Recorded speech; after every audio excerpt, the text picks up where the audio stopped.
Welcome back. In this video, I'm going to go over about 10 or so things that I like about the new Model Y that are a little bit different than the legacy Model Y. Obviously, there's a lot shared between these two vehicles. They're both great in their own respects, but Tesla, they've made a number of improvements on things that I want to touch on as things that I like about the new Model Y. So the first thing that I really like, this is maybe a little bit more subjective, and that's the exterior design of the front and back. So in terms of the front here, we have this light bar that goes across, and then we have the matrix headlights a little bit lower. And if we take a look in this light bar, you can see this line right here. That also shows up as a blinker. Whereas the legacy Model Y, it doesn't look bad in my opinion. It's just a bigger version of the old Model 3. So the Model 3 and the Model Y used to look very similar, whereas the new Model Y has a little bit more separation in its design and how it looks compared to the new Model 3. Looking at the back of the new Model Y, we can see we kind of have this indirect brake light here. I love how that looks. It gives it a nice orangish red glow. I think that's really cool. Whereas on the legacy Model Y, again, pretty similar to the legacy Model 3 as well in terms of the taillights that we have. And then also, it might be difficult to tell, but these are slightly different colors of black. And the big difference is when you zoom in on the diamond black, you can start to see some sparkles. I'll put a video where I'm putting direct light on the diamond black paint so you can see what that looks like. It's a pretty interesting effect to see, whereas I also like just the solid black, but it doesn't have that glitter in the paint like the new diamond black does. But when you're kind of just looking at them from a distance, there's not a huge difference between these two paint colors. It kind of depends more on the lighting and if you can see that glitter or not in these two different black paint colors. And under the hood improvement that a lot of people might not even be aware of in the new Model Y is Tesla has implemented a new brake-by-wire system. This has allowed for better, more efficient regen braking, but this also allows you to customize the deceleration of your regen braking, which is a new feature. We can look at this in our dynamics menu. And we now have this deceleration option. So if you don't like the standard deceleration of regen braking, you can actually reduce this. And the regen braking might feel a bit smoother to you, a little less harsh. And if you're having issues with EVs in terms of motion sickness, this can certainly be a benefit. So this is a pretty cool feature that Tesla has added to the new Model Y that a lot of people might not be aware of. The next thing is kind of minor. It's in our climate settings. We have split fan control. So I can just simply tap over here to turn that off, tap it on to turn it on. And then there's also an oscillating fan feature for both sides. So you can have it oscillate back and forth. So that's a little bit of a difference there. We can see on the legacy Model Y, there's no oscillation option. And if I tap over here, there's no way for me to turn this off once it's on. So that's kind of an annoying thing. And I'm very happy that they addressed that little issue. While we're here in the interior, you can see the seats of the old Model Y. They don't have perforation for ventilated seats. Whereas the seats in the new Model Y, it has that perforation. So you can use these for cooling, ventilation, or they can also be heated seats just like over in the legacy Model Y. But having that cooling feature is really nice. This is kind of a big one for people riding in the back. There's a screen back here, so you can do your climate controls from this screen. You can adjust the seats, you can listen to music, you can watch video, you can play video games, you can hook up your Bluetooth headphones so that you can listen to those media options. Taking over to the legacy Model Y, you can see we don't have any screen back here, so you're kind of at the mercy of the climate controls being done in the front, although you can adjust the direction of the fan right here. But just a quality of life improvement having that screen in the back of the new Model Y, with all the different functions and controls that it has available to it.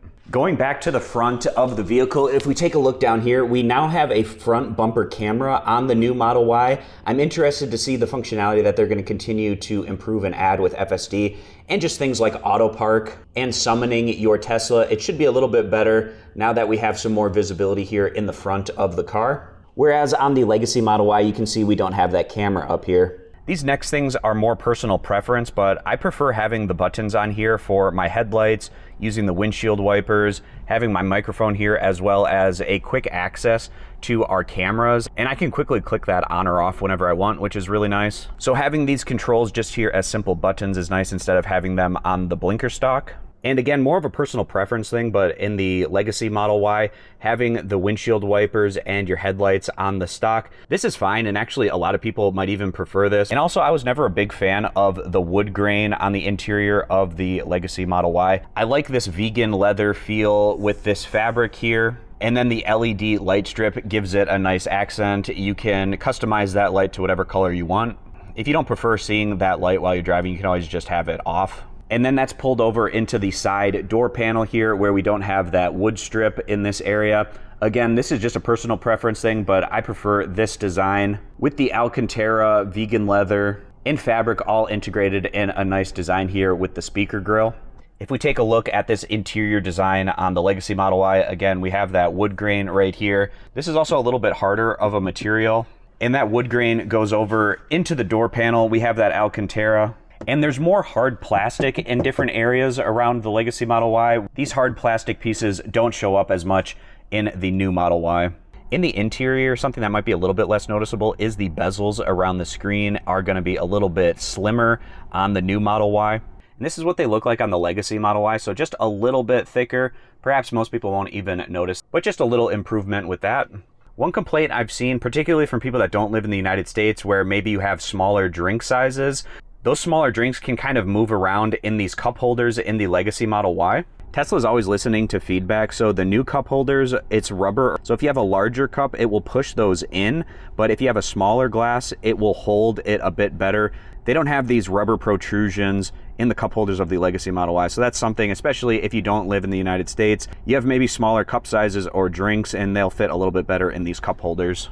One other thing to mention on the interior is we now have a blind spot warning light that shows up in this speaker area. I really love this when I'm just driving down the road. I always know if somebody is in my blind spot with that little light indicator. The next improvement that I really like is the improved Wi-Fi range and Bluetooth connectivity, especially if you're parking your Model Y somewhat further away from your wireless Wi-Fi internet router. You have a better chance of getting signal from that. Additionally, the Bluetooth consistency of the connection with your phone is a bit better on the new Model Y, so your phone key should work more consistently. Just a few more things to touch on. I've noticed when opening your charge port door, it's a bit more responsive when you click the button on the charger. We can see here, it opens right away. Maybe this is just an issue that I've had with my older Model Y, but it seems like when I click the button on the charger, it's not quite as responsive. Sometimes it doesn't work right away, and then I end up just tapping the door to open it up. Sometimes it opens right away. It's a little more hit and miss on my Legacy Model Y as opposed to the new Model Y. It just seems to be a bit more responsive and a better connection when clicking the button on the charger. In the back of the trunk on the new Model Y, we can automatically fold up and down the rear seats with these buttons. So we can take a look at what that looks like. And also, if the seats are in the way, they'll kind of move out of the way a little bit to give room for these to fold down. And then to bring them back up, we click on these buttons and they move up pretty quickly on their own.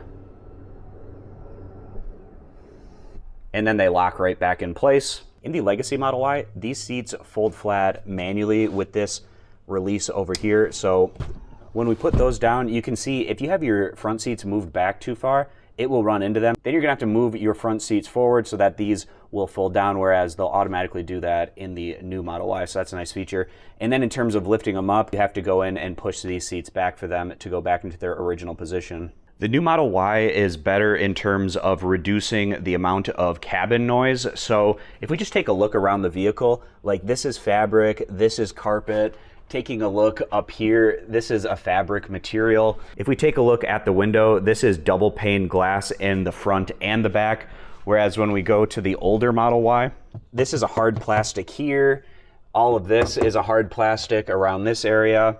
In terms of the pane, we have a single pane window here in the back. It is double pane in the front, but it is just overall a quieter ride in the cabin because of these improvements that they've made on the new Model Y. Having less of that hard plastic around the interior and those double pane windows. The ride is also noticeably smoother, especially if you're coming from an older Legacy Model Y. The suspension has been tuned quite a bit, smoother ride.